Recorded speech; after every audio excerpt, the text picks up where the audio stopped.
Hapa sasa tuko kwenye kiwanda cha Sinovet, kiwanda mahususi kwa ajili ya bidhaa za nguo.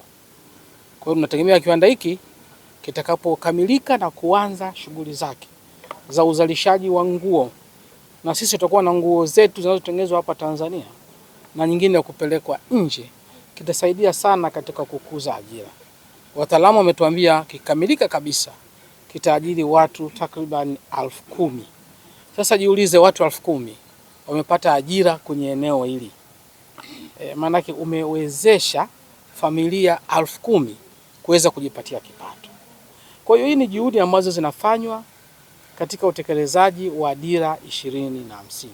Dira ambayo ilizinduliwa mwaka jana na Mheshimiwa Rais Daktari Samia Suluhu Hassan. Dira ambayo inaongelea zaidi kuwezesha sekta binafsi kuchangia uchumi na pato la nchi. Hii ndio sekta binafsi. Mkakati wa serikali ukisoma Dira 2025 inaongelea import substitution industries, viwanda ambavyo vitatufanya tuzalishe bidhaa zetu, tutumie bidhaa zetu badala ya kuagiza kutoka nje. Lengo ni nini?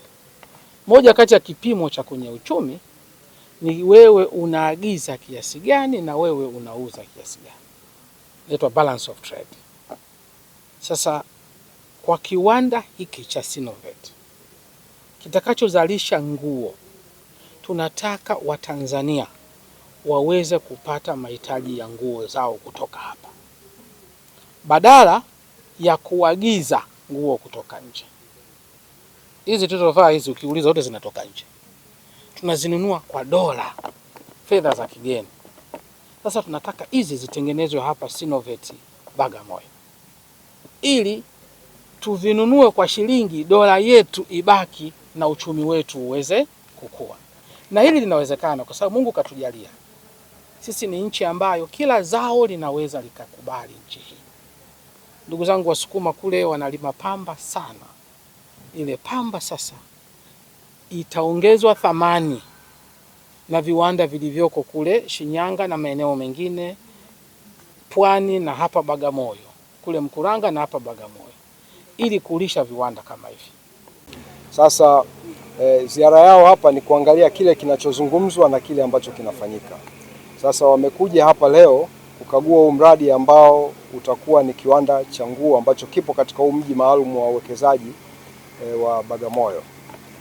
Katika mipango yetu iliyopo katika dira ya taifa na katika mipango ya miaka mitano ya maendeleo, hii ni miongoni ya miradi ambayo inatakiwa itekelezwe ili tuweze kufikia katika ile dira ya taifa ya 2050 kuwa na uchumi mkubwa wa dola trilioni 1.